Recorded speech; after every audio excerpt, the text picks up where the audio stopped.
Avant de commencer l'histoire, faites-nous savoir d'où vous regardez en laissant un commentaire ci-dessous. Si vous aimez cette vidéo, n'oubliez pas de liker et de vous abonner. Passez une merveilleuse journée. Profitez de l'histoire, tout le monde. Le réveil sonna à 5h30 du matin. Comme tous les jours, Sophia ouvrit les yeux dans la petite chambre qu'elle partageait avec deux colocataires à Brooklyn. Le bruit familier de la circulation résonnait déjà à travers les fines fenêtres de l'appartement.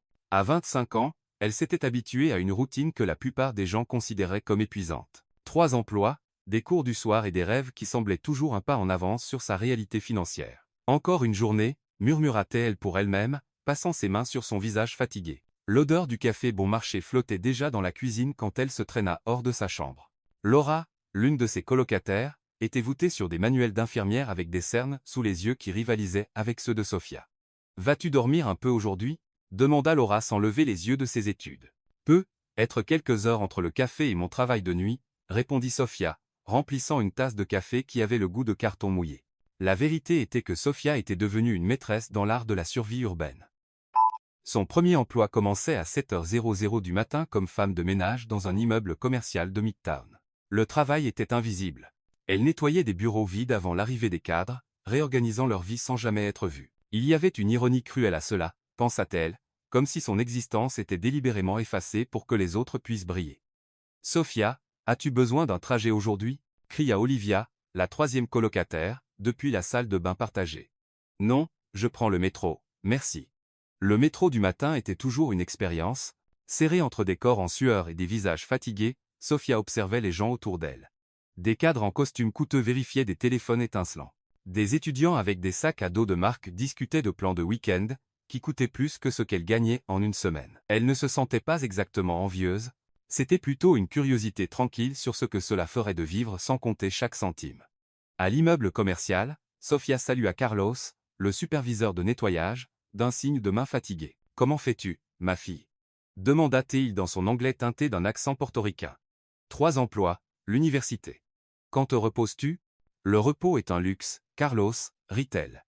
Mais il y avait une vérité amère derrière la blague. En passant l'aspirateur sur les tapis et en nettoyant les salles de bain, Sophia laissait son esprit vagabonder vers les cours d'administration des affaires de la veille au soir. Le professeur Thompson avait parlé de gestion stratégique, de la façon dont les entreprises prenaient des décisions qui affectaient des milliers de vies. Elle absorbait chaque mot comme des miettes d'un avenir qui semblait encore lointain mais possible. À 11h, elle se précipita au café de l'East Village où elle travaillait comme serveuse.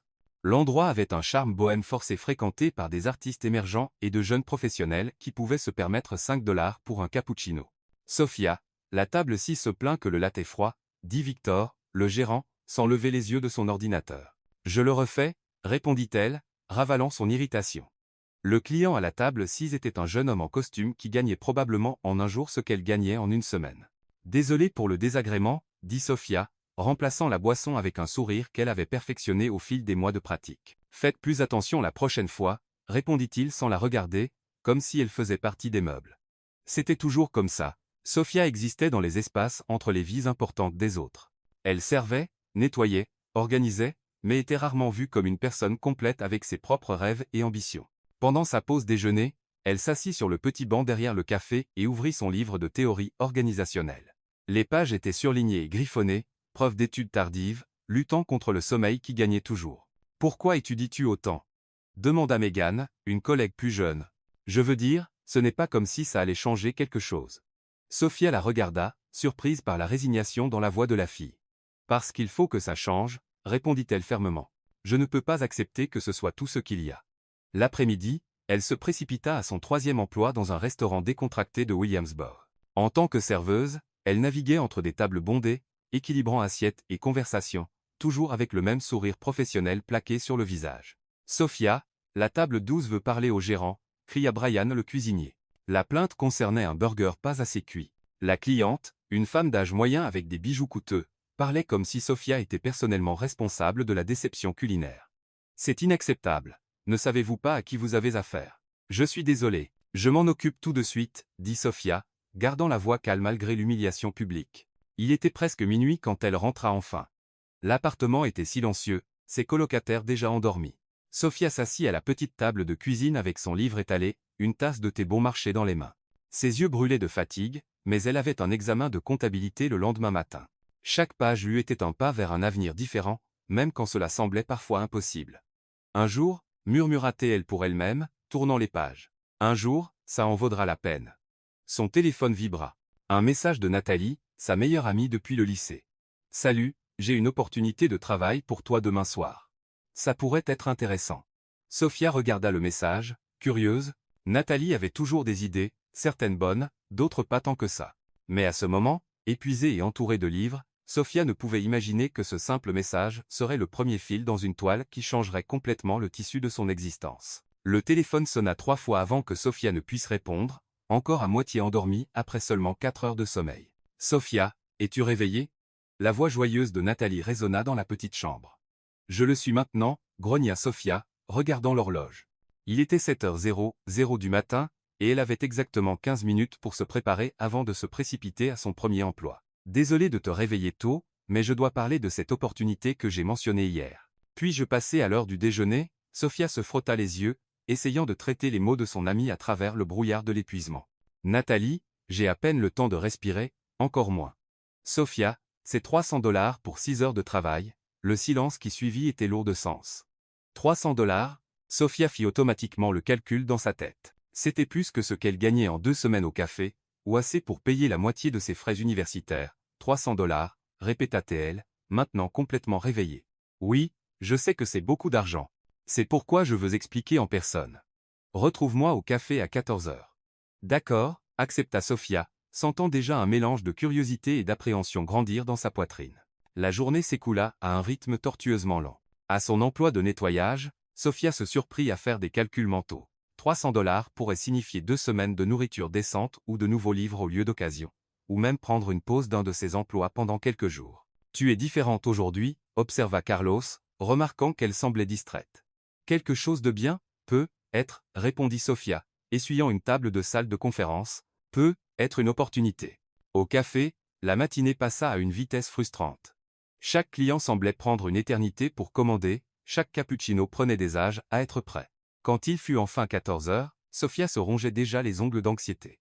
Nathalie arriva pile à l'heure comme toujours. Elle avait cette qualité agaçante de toujours paraître impeccable, même après une journée de travail. Ses cheveux blonds étaient parfaitement brossés, son maquillage intact, et elle portait une robe qui coûtait probablement plus que ce que Sophia gagnait en un mois. « Tu as l'air de quelqu'un qui n'a pas dormi », dit Nathalie, embrassant son amie. « Parce que je n'ai pas dormi. Allez, Nathalie, quel genre de travail est ?» Elles s'assirent à une table au fond, loin des oreilles curieuses des autres employés. Nathalie sortit son téléphone et montra des photos. « C'est un gala à Manhattan ce soir. J'ai besoin de quelques personnes de plus pour servir les boissons et les canapés. » Sophia regarda les photos, c'était clairement un événement haut de gamme. Des gens en smoking et robes de créateurs dans un environnement qui criait la richesse. « Nathalie, je n'ai jamais travaillé ce genre d'événement, je n'ai aucune idée de comment me comporter avec ces gens. » C'est exactement pourquoi c'est parfait, sourit Nathalie. Tu n'as pas besoin de savoir comment te comporter, tu as juste besoin d'être invisible. Le mot résonna étrangement dans les oreilles de Sophia. Invisible. Elle était déjà invisible la plupart du temps. Nettoyant des bureaux vides, servant du café à des gens qui la remarquaient à peine, débarrassant des assiettes sans recevoir de merci. Le personnel ne doit pas attirer l'attention. Tu sers les boissons, tu souris poliment, et tu n'existes pratiquement pas pour les invités. C'est plus facile que ça en a l'air. Nathalie se pencha en avant, baissant la voix. Sophia, je sais que $300 c'est beaucoup d'argent pour toi. Je sais aussi que tu te tues avec ces 3 emplois. Une nuit, 6 heures, et tu gagnes ce qui te prendrait normalement des semaines à économiser. Sophia se mordit la lèvre inférieure, une habitude qu'elle avait depuis l'enfance quand elle était nerveuse. Et si je fais quelque chose de mal? Et si je fais tomber quelque chose ou parle à quelqu'un que je ne devrais pas? Ça n'arrivera pas, dit Nathalie avec une confiance que Sophia enviait. Tu es l'une des personnes les plus travailleuses que je connaisse. Si quelqu'un peut le faire, c'est toi. Sophia regarda par la fenêtre du café, observant les gens ordinaires marchant dans la rue. Des gens comme elle, courant d'un endroit à l'autre, portant le poids des factures à payer et des rêves reportés. Où est l'événement? Upper East Side, penthouse d'un immeuble résidentiel, aussi chic que tu peux l'imaginer. Et quel genre de personne y sera-t-il? Nathalie hésita un moment avant de répondre. Des gens riches, Sophia. Des propriétaires d'entreprises très riches, des héritiers, des gens qui déplacent des millions sans sourciller. Mais comme je l'ai dit, tu seras invisible pour eux. Sophia ferma les yeux un moment, imaginant son compte bancaire. Elle avait exactement $42 et devait encore payer le métro pour le reste de la semaine. Que dois-je porter? Tenue noire basique, rien de tape à l'œil. Je peux te prêter quelque chose si tu n'as rien. J'ai un pantalon noir et un chemisier, parfait. Sophia prit une profonde inspiration. Il y avait quelque chose dans cette opportunité qui la mettait mal à l'aise, mais elle ne pouvait pas exactement dire quoi. Peut-être était-ce juste la peur de l'inconnu ou le sentiment qu'elle était sur le point d'entrer dans un monde dans lequel elle n'était définitivement pas née. D'accord, dit-elle enfin, je le fais. Nathalie sourit, clairement soulagée. Super. Je t'enverrai l'adresse. Tu dois être là à 20h ce soir, demande Patricia Harrison. C'est la coordinatrice de l'événement. Patricia Harrison. Sophia répéta en mémorisant le nom. Sophia. Nathalie prit sa main à travers la table. Je sais que ça peut sembler intimidant, mais pense à l'argent, 300 $ pour une nuit. Quand as-tu eu pour la dernière fois cette somme sur ton compte? Sophia ne s'en souvenait pas. Peut-être jamais. Merci de penser à moi, dit Sophia, serrant la main de son amie. Quand Nathalie partit, Sophia resta à regarder par la fenêtre encore quelques minutes. Il y avait une sensation étrange dans l'air, comme si quelque chose d'important était sur le point d'arriver. Elle ne le savait pas encore. Mais cette décision, accepter de servir des boissons à des gens riches dans un penthouse de Manhattan, serait le premier domino dans une série d'événements qui transformerait non seulement sa situation financière, mais toute sa perspective sur qui elle était et ce qu'elle méritait de la vie. À 10 à 8h00, quand elle rentra enfin, Sophia se tint devant le petit miroir de sa chambre, essayant d'imaginer à quoi ressemblerait cette nuit. L'adresse que Nathalie lui avait donnée mena Sophia à une partie de Manhattan, qu'elle ne connaissait qu'en passant. Descendant du métro à la station de la 77e rue, elle se sentit comme si elle avait franchi une frontière invisible dans un autre pays. Les rues étaient plus propres, les trottoirs plus larges, et même l'air semblait différent, moins lourd, comme si même la pollution respectait la richesse du quartier. Sophia vérifia l'adresse sur son téléphone une fois de plus, son cœur battant plus vite à chaque pâté de maison qu'elle parcourait.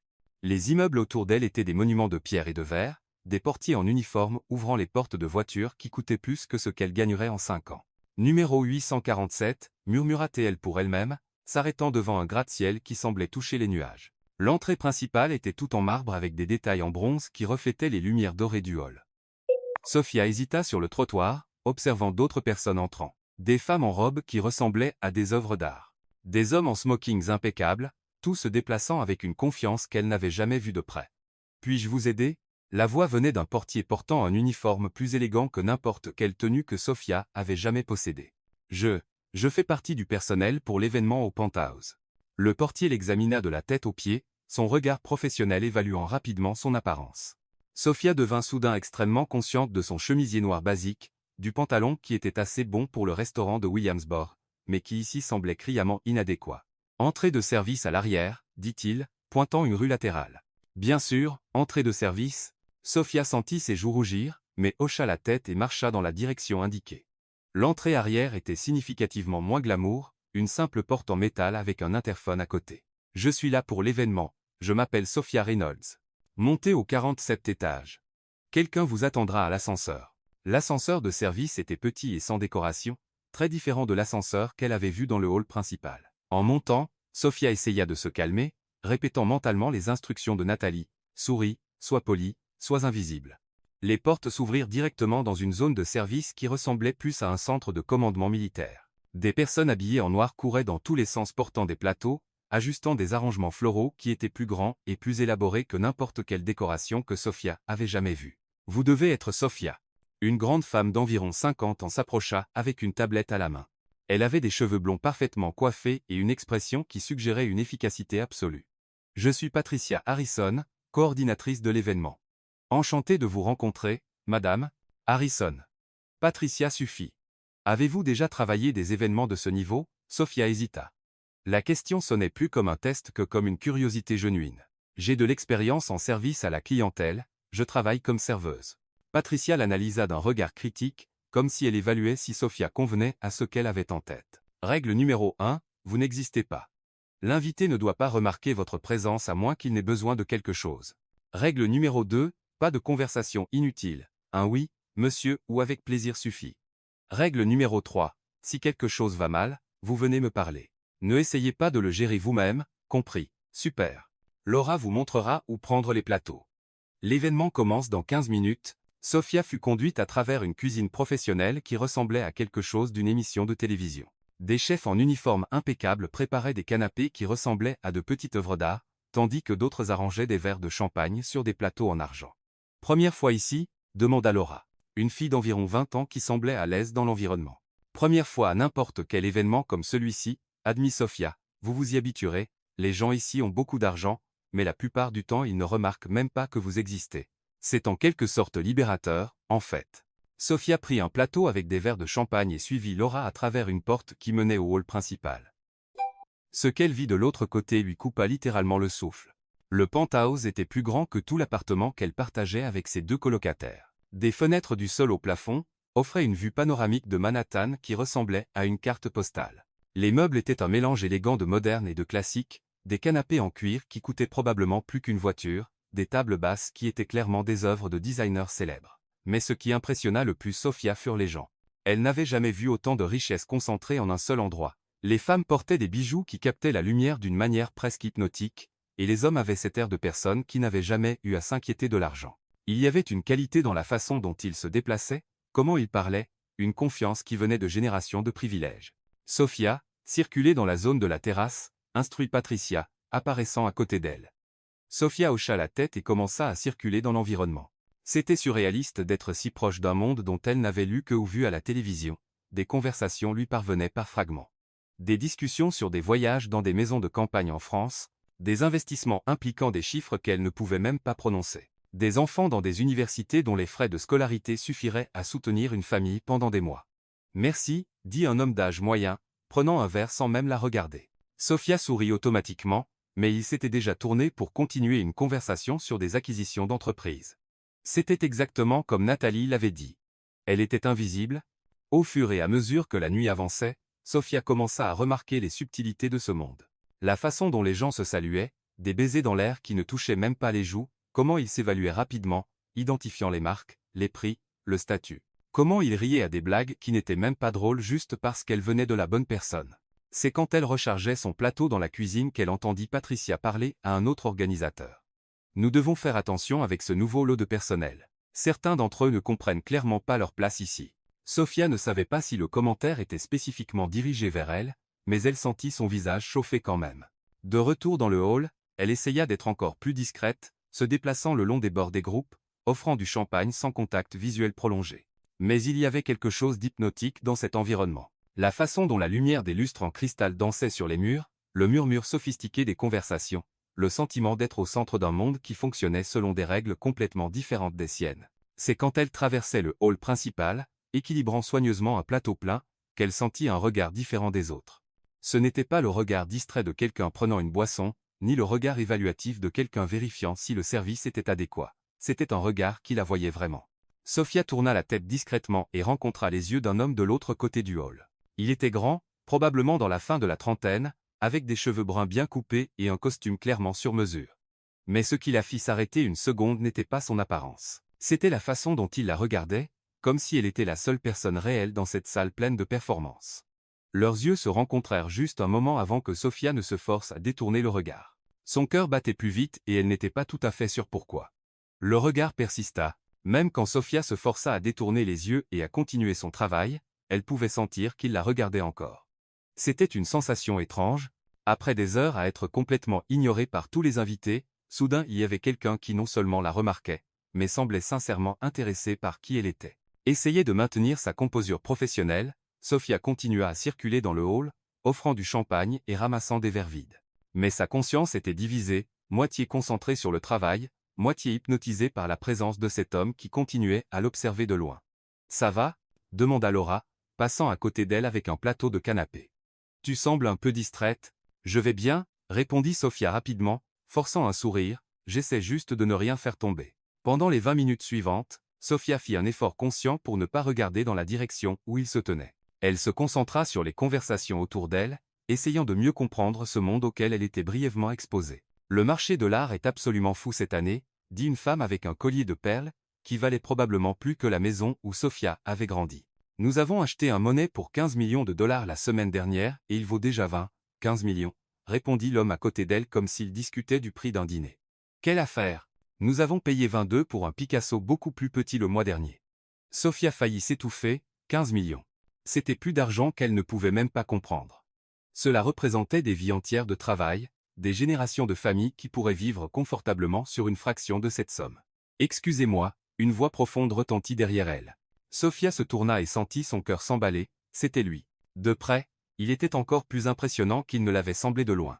Il avait des yeux bleus qui semblaient vraiment voir à travers les gens, et il y avait quelque chose dans son expression qui était différent des autres invités, moins arrogant, plus humain. « Oui, monsieur », répondit Sophia, maintenant le ton professionnel que Patricia avait instruit. « Pourriez-vous m'apporter un whisky, Macallan 25, si vous l'avez ?»« Bien sûr, monsieur. » Un moment, Sophia marcha vers le bar, les jambes légèrement tremblantes, c'était ridicule, elle avait servi des centaines de clients au fil des ans, mais il y avait quelque chose chez cet homme qui la rendait nerveuse d'une manière complètement différente. Le barman, un professionnel expérimenté au mouvement précis, prépara la boisson sans hésitation.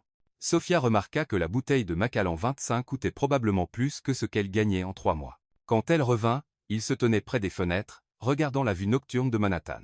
La ville s'étendait infiniment dans toutes les directions, une mer de lumière qui scintillait comme des étoiles terrestres. « Votre whisky, monsieur, dit-elle, offrant la boisson sur un petit plateau, merci. » Il prit le verre, mais au lieu de la congédier immédiatement comme tous les autres l'avaient fait, il resta là. « Est-ce votre première fois à travailler un événement comme celui-ci » Sophia hésita. Patricia avait été claire sur le fait de ne pas maintenir de conversation inutile, mais il avait posé une question directe. Ce serait impoli de ne pas répondre. « Oui, monsieur.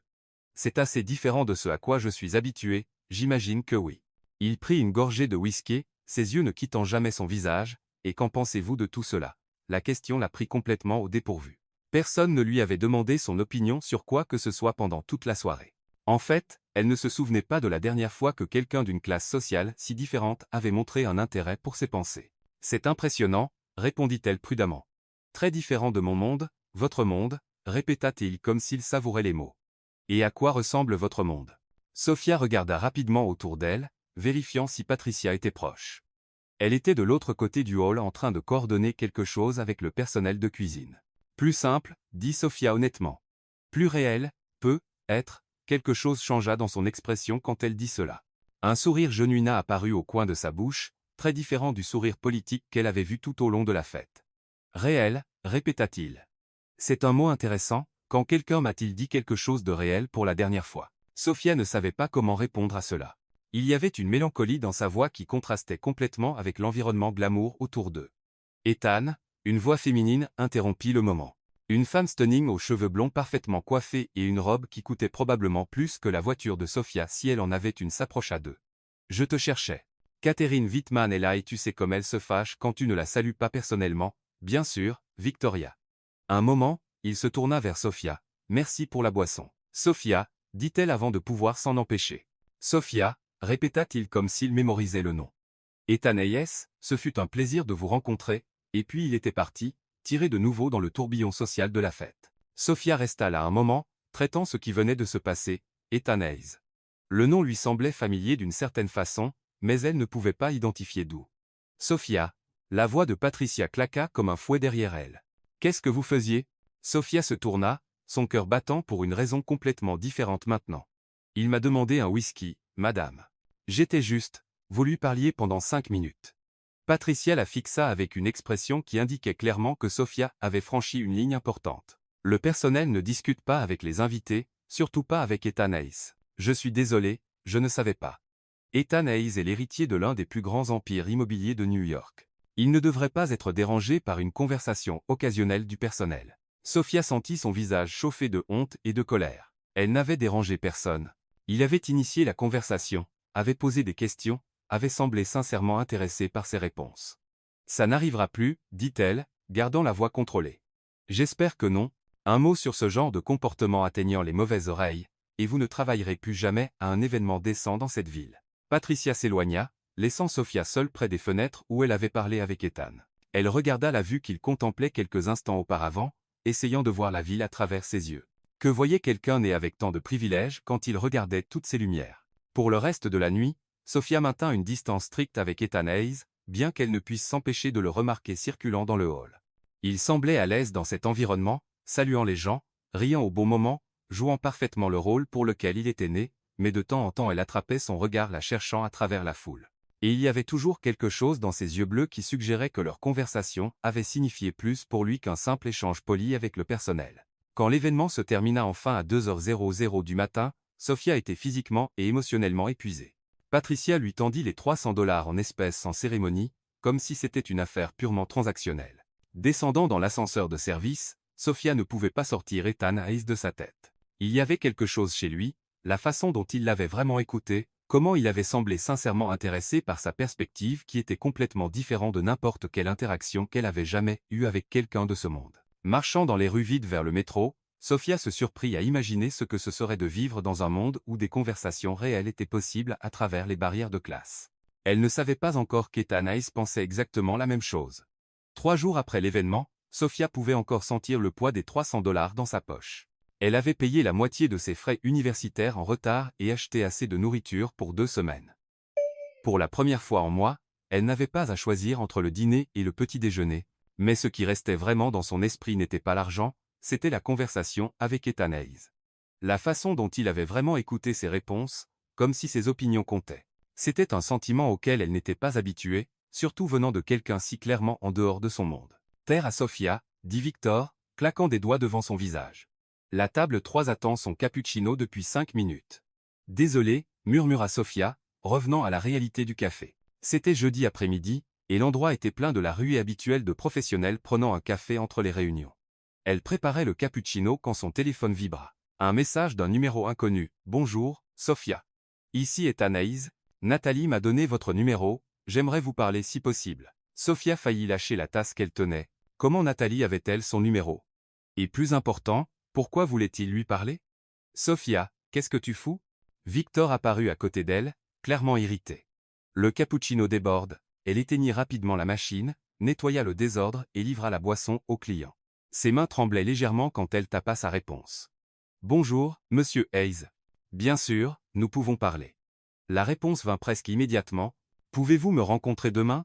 Il y a un café sur l'Upper West Side, Café Lucinda au 82 et Columbus, 14h00. Sofia regarda autour du café où elle travaillait. Le contraste entre cet environnement et celui où il proposait de se rencontrer était absurde. Mais il y avait quelque chose dans l'invitation qui l'intriguait profondément. J'y serai. Le vendredi, Sofia quitta son emploi de nettoyage tôt, prétendant qu'elle ne se sentait pas bien. Techniquement, ce n'était pas un mensonge, son estomac churnait de nervosité. Café Lucinda était exactement le genre d'endroit qu'elle avait imaginé, élégant sans être ostentatoire, avec un décor sophistiqué et des prix qui lui firent tourner les yeux. Sofia arriva 15 minutes en avance, commanda un simple café qui coûtait presque autant que ce qu'elle dépensait en nourriture pour une journée entière, et choisit une table dans un coin. Ethan arriva pile à 14h, portant un jean foncé et une chemise décontractée qui coûtait probablement plus que le salaire mensuel de Sofia. Même habillé plus casual. Il y avait quelque chose chez lui qui criait le privilège. Sa posture, la façon dont les gens se poussaient automatiquement pour le laisser passer. Sofia, sourit-il, s'approchant de la table. Merci d'être venu. Merci pour l'invitation, M. Hayes. Ethan, s'il vous plaît. Il s'assit en face d'elle, commandant un espresso à la serveuse, qui apparut instantanément en remarquant sa présence. Comment allez-vous? Êtes-vous rentré chez vous en toute sécurité après la fête? Oui, merci de demander. Il y eut un silence légèrement inconfortable pendant qu'il remuait du sucre dans son café. Sofia ne savait pas à quoi s'attendre de cette conversation, et clairement il cherchait les bons mots. Puis-je être honnête avec vous? Demanda-t-il enfin. Bien sûr. Je n'ai pas pu arrêter de penser à notre conversation de mardi, à votre réponse quand j'ai demandé si votre monde était plus réel. Non, ce ne l'était pas. C'était la chose la plus genuine que quiconque m'ait dit en moi, peut être en année. Il se pencha en avant, ses yeux bleus fixés sur les siens. Avez-vous une idée du temps que ça fait que personne ne m'ait dit quelque chose de réel? Sofia ne savait pas comment répondre à cela. Il y avait une vulnérabilité dans sa voix qui contrastait complètement avec l'environnement privilégié d'où il venait. Parlez-moi de vous, continua-t-il. De votre vraie vie. Pendant l'heure suivante, Sofia se surprit à parler plus qu'elle ne l'avait fait en mois, des 3 emplois, des études jusqu'à l'aube, du rêve d'un avenir où elle n'aurait pas à compter chaque centime. Ethan écouta avec une attention qu'elle n'avait jamais expérimentée, posant des questions qui montraient qu'il était sincèrement intéressé. « Et vous ?» demanda-t-elle enfin. « À quoi ressemble grandir dans votre monde ?» Ethan rit, mais il y avait de l'amertume dans le son. « Le privilège vient avec ses propres prisons, j'ai toujours su que ma vie était déjà planifiée avant même que je sois né. Hériter de l'entreprise, épouser quelqu'un du bon cercle social, perpétuer l'héritage familial. Mais vous devez avoir des choix, vous le penseriez, n'est-ce pas ?» Il prit une gorgée de café. Mais quand vous grandissez en entendant que vous avez des responsabilités envers les générations futures, que des centaines d'emplois dépendent de vos décisions, que la réputation familiale est entre vos mains, les choix deviennent illusoires. Et qu'est-ce que vous vouliez vraiment faire? Architecture sociale, projet de logement pour les personnes à faible revenu, utiliser les ressources pour créer quelque chose qui comptait vraiment. Il sourit tristement, pas exactement ce que mon père avait en tête quand il m'a envoyé à la Harvard Business School. Sophia absorbait cette révélation quand son téléphone sonna. C'était Nathalie. Sophia, es-tu libre pour travailler ce soir? Même événement que la semaine dernière, même paye. Sophia regarda Ethan, qui avait clairement entendu la conversation. C'est Patricia Harrison encore, demanda-t-elle. Comment savez-vous? Parce que Victoria Whitman organise une autre fête ce soir, probablement au même endroit. Sophia hésita. La première expérience avait été intense, mais l'argent. Vous devriez y aller, dit Ethan. Mais cette fois, si Patricia est rude avec vous, je veux que vous me le disiez. Pourquoi? Parce que certaines personnes doivent apprendre que avoir de l'argent ne leur donne pas le droit de traiter les autres comme s'ils étaient invisibles. Sophia arriva à l'événement à 20 h, plus confiante cette fois parce qu'elle connaissait déjà l'environnement. Patricia la salua avec la même froideur professionnelle qu'avant, mais il y avait quelque chose de différent dans son regard, une évaluation plus prudente. Même règle qu'avant, dit Patricia, surtout sur le fait de ne pas déranger les invités avec des conversations inutiles. La fête était plus petite que la précédente, mais pas moins opulente. Sophia reconnut certains visages de la semaine précédente, y compris Victoria Whitman, qui semblait être le centre de l'attention dans une robe qui coûtait probablement plus qu'une voiture. Pendant 2 heures, tout se passa normalement. Sophia circulait avec des plateaux, étant efficacement invisible quand cela arriva. Elle passait près d'un groupe de femmes quand l'une d'elles, la même qui avait parlé d'acheter des monnaies la semaine précédente, renversa du vin rouge sur le tapis perçant clairement coûteux. « Oh mon Dieu !» s'exclama la femme. « Quelle catastrophe !» Sophia s'accroupit immédiatement pour aider, attrapant des serviettes pour essayer de nettoyer autant que possible avant que la tache ne s'incruste. « Que faites-vous » La voix de Patricia coupa l'air comme une lame. Sophia leva les yeux, encore agenouillée sur le sol. « J'essayais d'aider avec la tâche, levez-vous immédiatement. » Patricia la tira par le bras avec plus de force que nécessaire. « Vous ne touchez à rien dans cette maison sans permission. » Le groupe de femmes avait arrêté de parler et regardait la scène. Sophia sentit son visage brûler d'humiliation en se levant. « J'essayais juste d'aider, vous essayez d'attirer l'attention, » dit Patricia assez fort pour que plusieurs personnes entendent. « Les filles comme vous font toujours ça. Vous pensez que vous pouvez infiltrer ce monde en prétendant être utile. » Sophia se sentit comme si on l'avait giflée. « Les filles comme moi. Vous savez exactement ce que je veux dire, petites pauvres qui viennent travailler à des événements comme celui-ci en pensant qu'elles vont impressionner quelqu'un assez riche pour changer leur vie. » Le silence qui suivit fut assourdissant. Sophia était paralysée entre l'humiliation et la colère, consciente que des dizaines d'yeux étaient fixés sur elle. Ça suffit.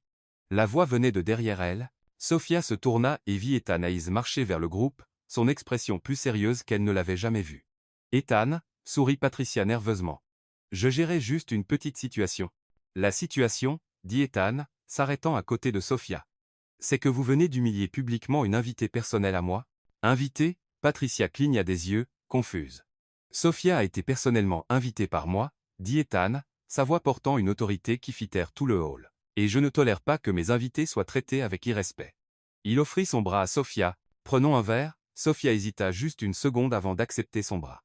En marchant vers le bar, elle pouvait sentir les regards de tout le hall les suivant. Et pour la première fois depuis son arrivée dans ce monde, elle ne se sentait pas invisible. Elle se sentait vue. Elle se sentait protégée. Et quelque chose en elle commença à changer. Dans les 3 jours suivant l'intervention d'Ethan à la fête, Sophia ne pouvait se concentrer sur rien. Pendant son emploi de nettoyage du matin, elle se surprit à penser à la façon dont il s'était positionné à côté d'elle, défiant ouvertement Patricia Harrison devant tous ces gens importants. Au café, elle renversa du café et mélangea des commandes, perdue dans les souvenirs du sentiment d'être défendue par quelqu'un. « Tu as été sur une autre planète cette semaine ?» observa Laura, sa colocataire, trouvant Sophia distraite dans la cuisine un lundi matin. « Juste fatiguée » répondit Sophia, remuant automatiquement le café qu'elle avait oublié de boire. « Fatiguée ou amoureuse ?» Laura sourit, s'asseyant à la petite table. « Parce que tu as l'air de quelqu'un qui ne peut pas arrêter de penser à quelqu'un. » Sophia faillit s'étouffer avec son café. « Ce n'est rien de tel. C'est juste compliqué. » Son téléphone vibra. Un message d'Ethan. « Bonjour, Sophia. J'espère que vous allez bien. Voudriez-vous déjeuner avec moi aujourd'hui? Je connais un endroit tranquille où nous pouvons parler sans interruption. » Sophia regarda le message pendant un long moment. Une partie d'elle voulait répondre oui immédiatement. Mais une autre partie, la plus prudente, formée par des années de difficultés, murmurait que tout cela était trop dangereux. « Qui est-ce » demanda Laura, remarquant l'expression de Sophia. « Quelqu'un que j'ai rencontré à mon travail d'appoint, quelqu'un de spécial. » Sophia ne savait pas comment répondre. Ethan était-il spécial? Ou était-il juste un homme riche ennuyé temporairement intrigué par quelqu'un d'un monde différent? Je ne sais pas encore, répondit-elle au message. Je peux vous rencontrer à 14 heures si cela convient. La réponse vint rapidement. Parfait. Je vous enverrai l'adresse. Le restaurant qu'Ethan choisit était dans le village, un petit endroit cosy qui semblait un secret bien gardé. Ce n'était pas ostentatoire comme les endroits de l'Upper East Side, mais Sophia pouvait dire à la qualité des ingrédients sur le menu que ce n'était pas exactement bon marché. Ethan attendait déjà quand elle arriva, portant un gant et une chemise simple. Mais Sophia commençait à comprendre que même ses vêtements les plus casuals coûtaient probablement plus que ce qu'elle gagnait en mois. « Merci d'être venu, dit-il, se levant pour la saluer. Comment allez-vous après ce qui s'est passé à la fête? Je vais bien, répondit Sophia, s'asseyant en face de lui. Merci pour ce que vous avez fait. Patricia Harrison avait besoin d'entendre ça il y a longtemps. Personne ne devrait être traité de cette façon, ils commandèrent le déjeuner. Sophia choisit automatiquement le plat le moins cher du menu. Une habitude qu'Ethan sembla remarquer. Vous pouvez commander ce que vous voulez, dit-il doucement. C'est pour moi. Vous n'avez pas besoin, Sophia, l'interrompit-il. Laissez-moi faire cela, s'il vous plaît. Il y avait quelque chose dans sa voix. Ce n'était pas de la pitié, mais une gentillesse genuine qui fit accepter Sophia. Pendant le déjeuner, la conversation coula naturellement. Ethan demanda sur ses études, sur ses rêves. Après l'université, Sophia se surprit à parler d'ambition qu'elle admettait rarement même à elle-même, de vouloir travailler dans une entreprise où elle pourrait vraiment faire une différence, de rêver d'avoir assez de stabilité financière pour aider sa mère. Et vous, demanda-t-elle, pensez-vous encore à l'architecture sociale? Tous les jours, mais c'est compliqué quand vous avez un empire familial hérité. Pourquoi doit-ce être l'un ou l'autre? Que voulez-vous dire? Sophia se pencha en avant, excitée par l'idée qui se formait. Ne pourriez-vous pas utiliser les ressources de l'entreprise familiale pour des projets sociaux, créer une division dédiée au logement abordable? Ethan la regarda comme si elle venait de résoudre un puzzle qu'il essayait de assembler depuis des années. Vous savez, c'est une idée brillante. C'est juste du bon sens, dit Sophia, rougissant légèrement. Non, ce n'est pas. C'est de la vision, c'est exactement le genre de perspective qui manque dans mon monde. Ils parlèrent encore 2 heures, le restaurant se vidant autour d'eux sans qu'ils le remarquent. Sophia découvrit qu'Ethan avait obtenu un diplôme en architecture de Columbia avant de faire le MBA que son père exigeait. Il avait conçu des projets de logement comme passe-temps, les gardant dans des tiroirs comme des rêves secrets. « Puis-je vous montrer quelque chose ?» demanda-t-il, hésitant. « Ce sont des projets que je fais dans mon temps libre. Appartements compacts mais dignes avec des espaces communautaires, des zones vertes. Combien de familles pourraient en bénéficier? Avec le bon investissement, des centaines, des milliers éventuellement, alors pourquoi ne le faites-vous pas? Parce que mon père le voit comme une philanthropie improductive. Il veut des retours financiers immédiats, et s'il y avait un moyen de montrer que les projets sociaux peuvent aussi être rentables. Ethan la regarda intensément. Croyez-vous vraiment cela?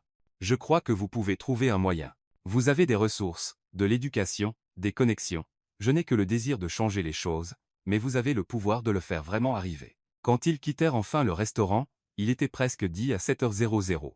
Ethan insista pour appeler un Uber pour Sophia, mais elle refusa. Je dois prendre le métro de toute façon, je dois travailler au restaurant à 10 à 8h00. 3 emplois, murmura-t-il. Comment faites-vous? C'est ce qui doit être fait. Ils marchèrent ensemble jusqu'à la station de métro. À l'entrée, Ethan hésita. Sophia, puis-je vous poser une question personnelle? Vous pouvez. Sortez-vous avec quelqu'un? Je veux dire, voyez-vous quelqu'un? Sophia sentit son cœur s'emballer. Je n'ai pas le temps pour des relations. Et vous? Rien de sérieux. Ma mère essaie toujours de me présenter des filles de famille convenables. Ils se tinrent à l'entrée de la station, les gens se précipitant autour d'eux. Sophia, dit enfin Ethan, je sais que nous venons de mondes très différents, mais j'aimerais vraiment vous revoir, pas comme une faveur ou par pitié, parce que j'apprécie vraiment votre compagnie. Sophia regarda dans ses yeux, cherchant des signes que c'était juste un caprice temporaire d'un homme riche, mais ce qu'elle vit était de la sincérité et peut être quelque chose de plus. J'aimerais cela aussi, répondit-elle.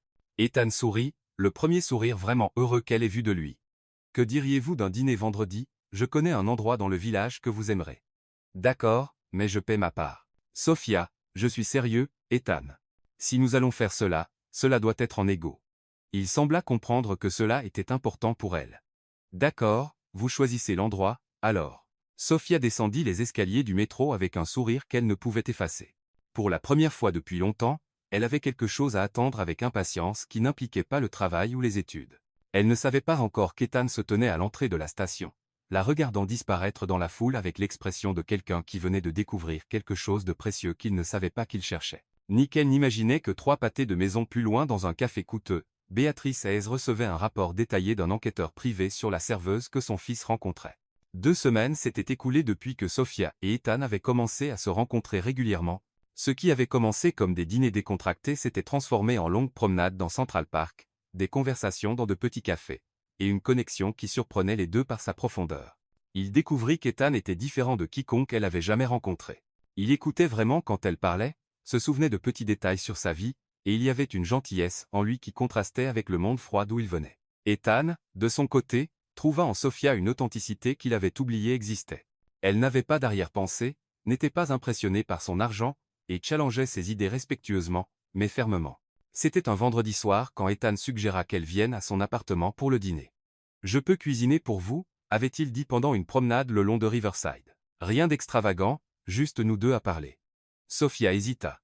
Aller à son appartement semblait un pas significatif vers quelque chose de plus sérieux. « Vous n'avez pas à vous inquiéter » ajouta Ethan, remarquant son hésitation. « Pas de pression.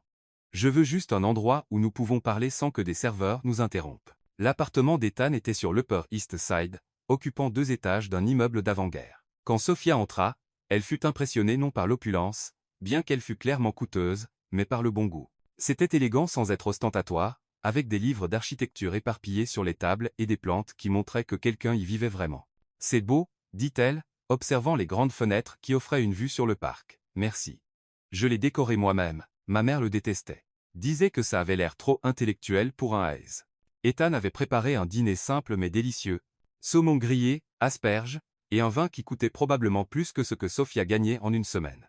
Ils mangèrent dans le salon, assis par terre sur des coussins comme un pique-nique intérieur. « Parlez-moi de votre famille » demanda Sophia, prenant une gorgée de vin qui lui faisait légèrement tourner la tête. « Mon père a bâti l'empire de rien » dit Ethan, réfléchissant. Il était toujours obsédé par le statut, par prouver que nous étions importants. Ma mère, elle est née riche, donc pour elle c'était toujours naturel. Et vous, j'ai toujours eu l'impression de jouer un rôle, l'héritier parfait avec les bons amis, faisant les bons choix. Il la regarda jusqu'à ce que je vous rencontre. Que voulez-vous dire? Avec vous, je peux juste être moi-même. Je n'ai pas besoin d'impressionner qui que ce soit ou de maintenir une image. Sophia sentit son cœur s'emballer. Il y avait une intensité dans son regard qui la laissait sans souffle. Ethan, Sophia, puis-je être honnête sur quelque chose? Elle hocha la tête. Je tombe amoureux de vous. Les mots restèrent suspendus dans l'air entre eux. Sophia sentit comme si le monde s'était arrêté un moment. Je ressens quelque chose de très fort pour vous, aussi, admit-elle, sa voix presque un murmure. Ethan s'approcha lentement, lui donnant le temps de s'éloigner si elle le voulait. Quand leurs lèvres se rencontrèrent, c'était différent de n'importe quel baiser que Sophia avait jamais expérimenté. C'était doux mais intense, chargé de semaines de tension accumulée. Quand ils se séparèrent, tous deux respiraient irrégulièrement. Sophia, murmura Ethan, son front touchant le sien. Oui, es-tu sûr de cela? De nous? En réponse, elle l'embrassa à nouveau, cette fois avec plus d'urgence. Ethan la tira plus près, ses mains trouvant sa taille caressant doucement sur son chemisier, ils se déplacèrent vers le canapé. Les baisers devenant plus profonds, plus nécessaires. Ethan glissa ses doigts dans ses cheveux, émerveillé par la douceur. Sophia se sentait comme si elle fondait sous son toucher, une sensation complètement nouvelle prenant possession de son corps. Ethan, murmura-t-elle contre ses lèvres. Je n'ai jamais fait cela avant. Il s'arrêta immédiatement, se reculant assez pour regarder dans ses yeux. Jamais, Sophia sentit des larmes de nervosité commencer à se former dans ses yeux. C'est ma première fois, admit-elle, des larmes coulant maintenant sur son visage. Je sais que vous êtes probablement habitué à des femmes plus expérimentées. Ethan essuya ses larmes avec son pouce, son toucher incroyablement doux. Sophia, regardez-moi. Elle leva les yeux, trouvant une expression de tendresse absolue sur son visage. Il n'y a aucune hâte. Cela n'a pas à être aujourd'hui. Cela n'a pas à être jamais si vous ne le voulez pas, ce qui compte, c'est comment vous vous sentez. Je le veux, dit-elle d'une voix tremblante mais déterminée. Je veux être avec vous, je suis juste nerveuse. Ethan la serra dans ses bras, la tenant contre sa poitrine. Il n'y a rien à craindre, nous irons lentement à votre rythme. Si vous voulez arrêter à n'importe quel moment, vous n'avez qu'à le dire. Ils passèrent l'heure suivante simplement à s'embrasser et à parler doucement. Ethan fut incroyablement patient, laissant Sophia s'habituer à chaque nouvelle sensation. Quand ils se déplacèrent enfin vers la chambre, c'était parce qu'elle était prête. Ce qui se passa entre eux fut marqué par une intimité émotionnelle qui transcendait le physique. Ethan fut doux et prudent, murmurant des mots d'encouragement, vérifiant constamment si elle allait bien. Sophia découvrit une passion en elle qu'elle ne savait pas exister. Ses ongles trouvant son dos dans les moments de plus grande intensité, leur corps se déplaçant en harmonie parfaite. Ensuite, allongée entrelacée, Sophia pleura à nouveau, mais cette fois de bonheur et de soulagement. « C'était parfait », murmura-t-elle contre sa poitrine. « Vous êtes parfaite », répondit Ethan, embrassant le haut de sa tête. Ethan, oui. Merci d'avoir rendu cela spécial, merci de m'avoir fait confiance. Ils restèrent éveillés jusqu'à l'aube, parlant de tout et de rien, découvrant de petits détails l'un sur l'autre. Sophia lui parla de ses peurs concernant l'avenir, de comment elle se sentait parfois perdue dans le monde. Ethan parla de la pression de vivre une vie qu'il n'avait pas choisie, de comment elle avait changé sa perspective sur ce qui comptait vraiment. Quand Sophia s'endormit enfin dans ses bras, Ethan resta éveillé plus longtemps, la regardant dormir, et sachant avec une certitude absolue que sa vie avait changé pour toujours. Il ne savait pas encore que le lendemain matin sa mère l'attendrait à l'entrée de l'immeuble avec une proposition qui testerait tout ce qu'ils avaient construit ensemble. Sophia se réveilla dans l'appartement d'Ethan enveloppé dans des draps qui coûtaient probablement plus que son salaire mensuel, mais se sentant plus riche qu'elle ne l'avait jamais été dans sa vie. La lumière du matin filtrait à travers les grandes fenêtres, et elle pouvait entendre Ethan dans la cuisine, probablement en train de faire du café. « Bonjour, Belle », dit-il quand elle apparut dans la cuisine portant l'une de ses chemises. La vue d'elle dans ses vêtements fit quelque chose remuer dans sa poitrine. « Bonjour », répondit Sophia, encore timide après l'intimité de la nuit précédente. Ethan la tira dans ses bras, l'embrassant doucement. « Comment vous sentez-vous »« Heureuse », admit-elle. « Différente, comme si tout avait changé. »« Salette », convint-il. « Pour le mieux. » Ils prirent le café ensemble, planifiant de passer toute la journée ensemble, quelque chose qu'ils parvenaient rarement à faire à cause des multiples emplois de Sophia.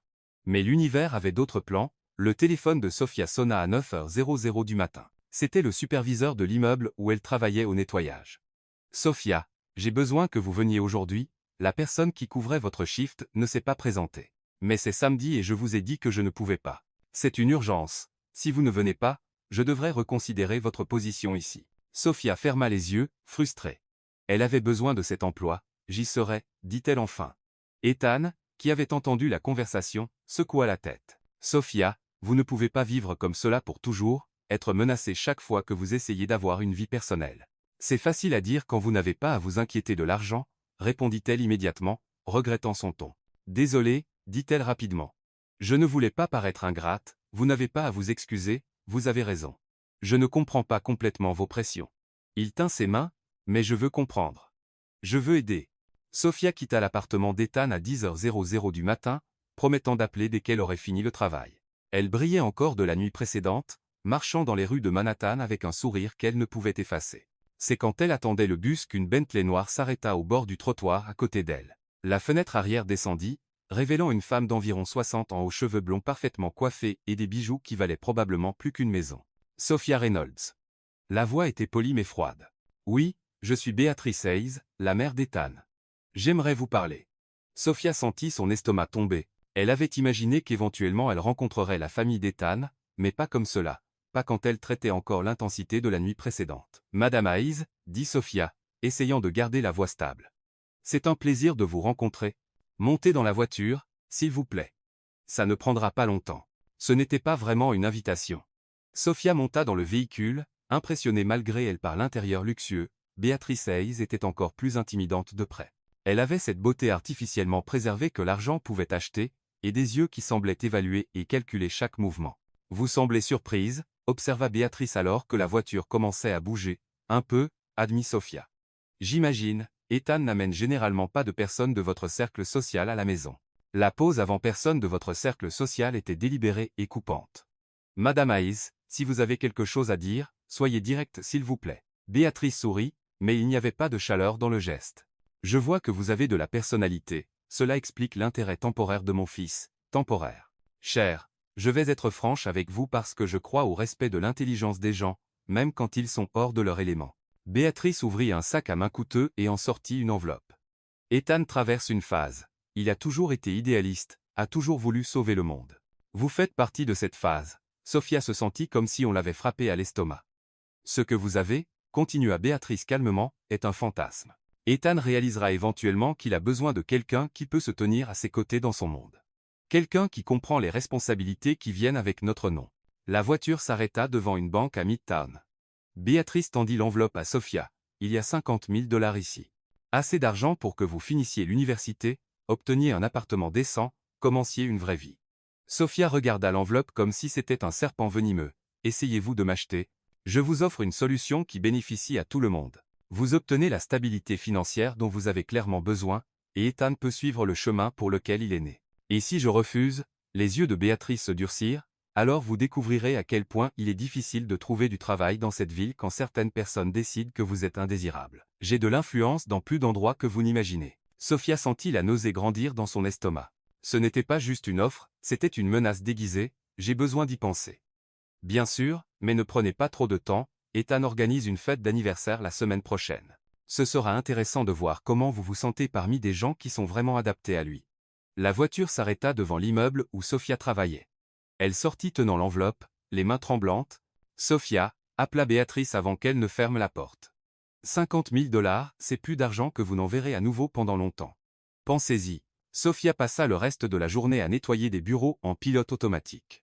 Sa conversation avec Béatrice résonnant dans son esprit. 50 000 $. C'était une somme qui changerait complètement sa vie.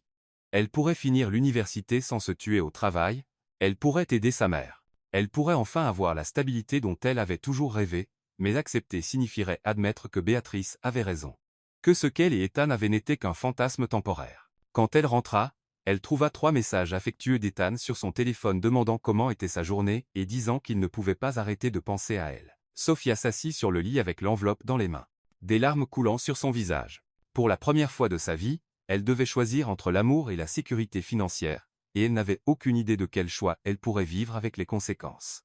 Pendant 3 jours, Sophia porta l'enveloppe avec 50 000 $ dans son sac comme si c'était une bombe sur le point d'exploser. Elle n'avait pas répondu au message d'Ethan, prétendant être occupée avec du travail supplémentaire, mais la vérité était qu'elle ne pouvait pas le regarder en sachant ce que sa mère avait offert. 50 000 $. La somme résonnait dans son esprit pendant chaque shift de travail, chaque cours universitaire, chaque moment où elle comptait les centimes pour savoir si elle pouvait acheter autre chose que des nouilles instantanées pour le dîner. « Tu as été bizarre cette semaine », observa Laura jeudi soir, trouvant Sophia assise dans la cuisine fixant une tasse de thé froid, juste fatiguée. « C'est à propos de ce gars, n'est-ce pas? Le spécial. » Sophia ne répondit pas, mais Laura s'assit en face d'elle. « Sophia, qu'est-ce qui s'est passé? » « Rien. »« Tout je ne sais pas. » Sophia regarda enfin son amie. « Laura, que ferais-tu si quelqu'un t'offrait assez d'argent pour changer ta vie, mais que tu devais abandonner quelque chose d'important pour l'accepter? Ça dépend de ce qui est important. » L'amour. Le vrai amour. Laura fut silencieuse un moment. « Combien d'argent? » Sophia hésita, puis murmura. 50 000, Laura faillit tomber de sa chaise. 50 000, Sophia, c'est une vie. Tu pourrais sortir de cette situation pour de bon, je sais, mais tu es amoureuse, je le suis. Laura tint les mains de Sophia à travers la table. Écoute, je t'aime comme une sœur, donc je vais être honnête. L'amour ne paie pas le loyer, l'amour n'achète pas de nourriture. L'amour ne sort pas ta mère de la situation difficile dans laquelle elle est. Sophia sentit des larmes commencer à se former, mais et si c'est le vrai amour, et si c'est la seule chance que j'ai d'être vraiment heureuse, et si ce n'est pas? Et si c'est juste un homme riche s'amusant avec quelqu'un de différent pendant un moment? Les mots résonnèrent exactement ce que Béatrice Hayes avait dit, et Sophia sentit un frisson dans son estomac. Le vendredi, Ethan se présenta enfin au restaurant où elle travaillait. « Sophia, tu m'évites, dit-il, s'asseyant à une table dans un coin pendant sa pause. « Je ne t'évite pas, j'ai juste été occupé, trop occupé pour répondre aux messages. Trop occupé pour me voir. » Il y avait de la douleur dans sa voix. « Qu'est-ce qui s'est passé? » « Je pensais que nous allions bien après l'autre nuit. » Sophia sentit son cœur se briser. Ethan semblait sincèrement confus et blessé. « Ethan, je dois te dire quelque chose. » Elle lui raconta la rencontre avec Béatrice, l'enveloppe, l'offre. En parlant, elle observa l'expression d'Ethan passer de la confusion à la colère puis à quelque chose qui ressemblait à la défaite. « Ma mère a fait cela, » dit-il enfin, passant ses mains dans ses cheveux. « Dieu, Sophia, je suis tellement désolé. Ce n'est pas ta faute, si. J'aurais dû savoir qu'elle ferait quelque chose comme cela. » Il la regarda intensément. « Mais tu ne vas pas l'accepter, n'est-ce pas? » Sophia ne pouvait pas soutenir son regard. « Sophia », sa voix devint plus basse, plus vulnérable. « C'est beaucoup d'argent, Ethan. C'est de l'argent sale. C'est ma mère essayant de contrôler ma vie en te payant pour en sortir. Mais c'est aussi ma chance d'avoir une vie décente, d'aider ma mère, de ne pas me tuer à travailler 3 emplois. Ethan fut silencieux un long moment. Et moi? Est-ce que ce que nous avons ne signifie rien pour toi? Ça signifie tout, dit Sophia, des larmes coulant sur son visage. C'est pourquoi c'est si dur, Sophia. Je peux t'aider financièrement, je peux. Non, l'interrompit-elle. Pas comme cela. Je ne veux pas être entretenue, je veux de la dignité, et accepter de l'argent de ma mère pour me quitter et de la dignité. La question était comme une gifle, Sophia n'avait pas de réponse. J'ai besoin d'y penser, dit-elle enfin. Alors pense, mais pense à ce qui compte vraiment, Ethan se leva. Parce que je t'aime, Sophia, pas comme un fantasme ou une phase. Je t'aime vraiment, il quitta le restaurant, laissant Sophia seule avec ses larmes et sa décision impossible. Cette nuit-là, Sophia appela sa mère pour la première fois en semaine. Ma chérie, comment vas-tu? La voix aimante traversa la ligne. Maman, si tu avais la chance d'avoir beaucoup d'argent, mais que tu devais abandonner quelque chose d'important pour l'obtenir, que ferais-tu? Ça dépend de ce qui est important, chérie, l'amour. Sa mère fut silencieuse un moment. Sophia, connais-tu l'histoire de comment j'ai rencontré ton père? Un peu. Il venait d'une famille riche, ils m'ont offert de l'argent pour le quitter, beaucoup d'argent. Sophia sentit son cœur s'arrêter. Et l'as-tu accepté? J'ai failli, nous galérions, j'étais enceinte de toi, ça semblait la chose sensée à faire. Qu'est-ce qui a changé ton avis? Ton père s'est présenté à ma porte la nuit avant que je donne ma réponse.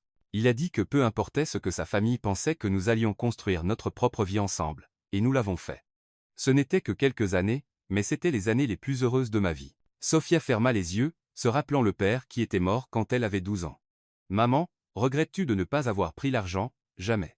Parce que j'ai appris que le vrai amour est rare, chérie. Tu peux obtenir de l'argent de nombreuses façons, mais l'amour, le vrai amour, tu ne le trouveras peu, être qu'une fois dans ta vie. Après avoir raccroché, Sophia s'assit dans la petite chambre regardant l'enveloppe sur la commode. 50 000 $ ou Ethan, sécurité financière, ou la possibilité de vrai bonheur.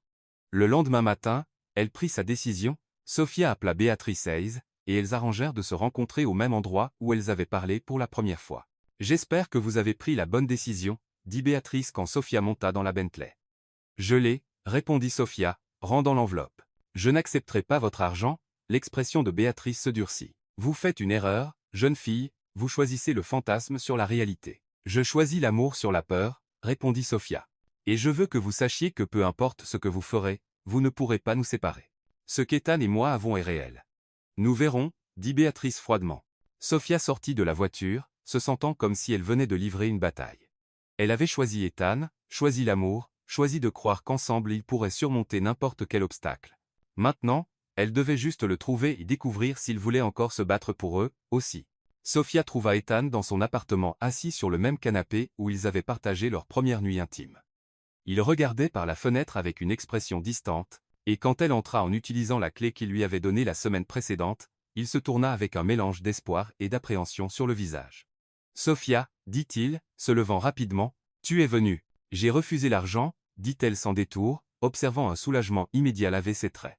Ethan traversa la pièce en 2 pas et la tira dans ses bras. « Je savais que tu ferais le bon choix. Ce n'était pas facile, admit Sophia, reposant sa tête sur sa poitrine. 50 000 $, c'est beaucoup d'argent pour quelqu'un comme moi. Et c'est exactement pourquoi je sais que tu m'aimes vraiment, dit Ethan, embrassant le haut de sa tête. Parce que tu as choisi quelque chose d'incertain avec moi au lieu d'une sécurité garantie sans moi, Ethan. Sophia se recula assez pour regarder dans ses yeux. Ta mère n'abandonnera pas. Elle essaiera de nous séparer d'autre façon. Alors nous devrons lui prouver que nous sommes là pour rester. Comment? Ethan sourit. Et il y avait une détermination dans ses yeux que Sophia n'avait jamais vue auparavant.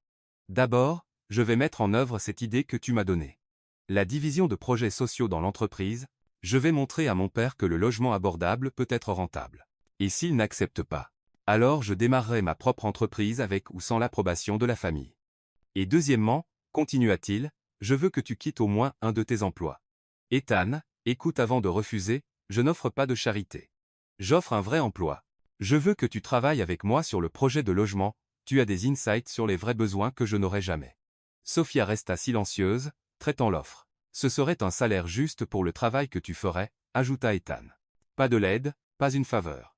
Du vrai travail, et ta famille, ma famille devra accepter que je ne suis plus un garçon qu'ils peuvent contrôler. Au cours des mois suivants, Ethan tint parole. Il présenta une proposition détaillée à son père sur des projets de logement rentables en utilisant des études de marché et des projections financières que Sophia avait aidé à développer. À la surprise des deux, Robert Hayes fut intrigué par les chiffres. Le marché du logement abordable a du potentiel, admit-il lors d'une réunion tendue au bureau familial. Mais je veux des retours garantis, papa, certains investissements valent plus que l'argent, répondit Ethan.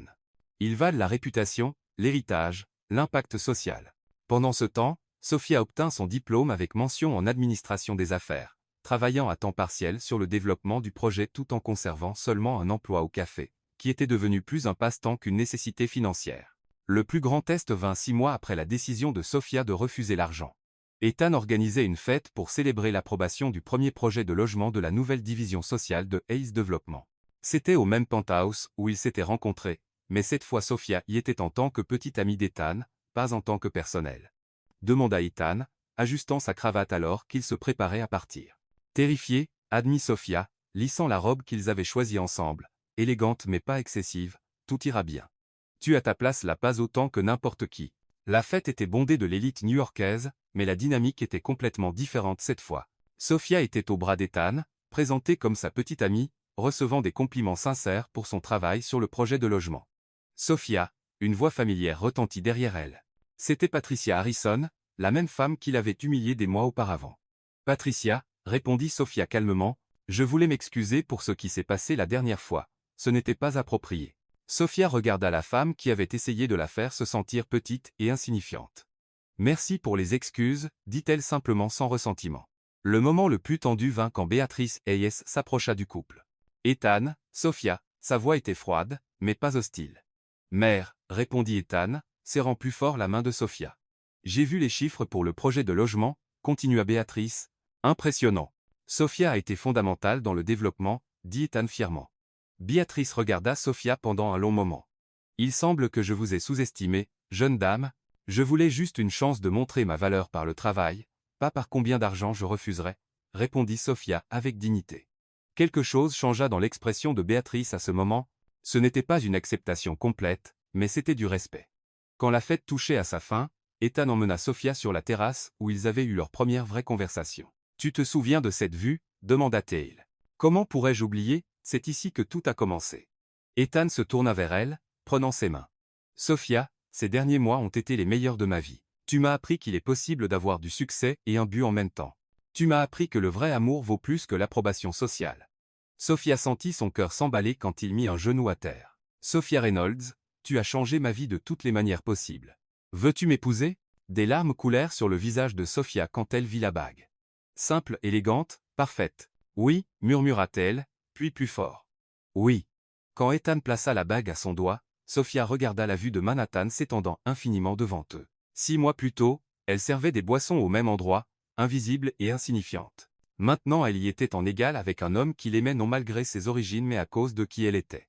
Tu sais ce qui est ironique, dit Sophia en s'appuyant contre lui. Quoi? Ta mère avait raison sur une chose, tu m'as sauvé, mais je t'ai sauvé aussi. Ethan rit, l'embrassant sous les lumières de la ville. Je pense que nous nous sommes sauvés mutuellement. Et là, au même penthouse où les mondes s'étaient heurtés, deux cœurs trouvèrent leur maison l'un dans l'autre. Prouvant que parfois le vrai amour ne surmonte pas seulement les différences sociales, il les transforme en force. Et ainsi Sophia découvrit que le vrai amour n'est pas de trouver quelqu'un de votre monde. C'est de trouver quelqu'un prêt à construire un nouveau monde avec vous. Parfois le courage de refuser ce qui est facile nous mène à ce qui est extraordinaire. Parce qu'en fin de compte, ce ne sont pas les différences qui nous séparent, mais plutôt le manque de courage de voir au-delà d'elles. Et être qu'au fond, nous cherchons tous quelqu'un qui nous voit non pour ce que nous avons, mais pour qui nous sommes vraiment.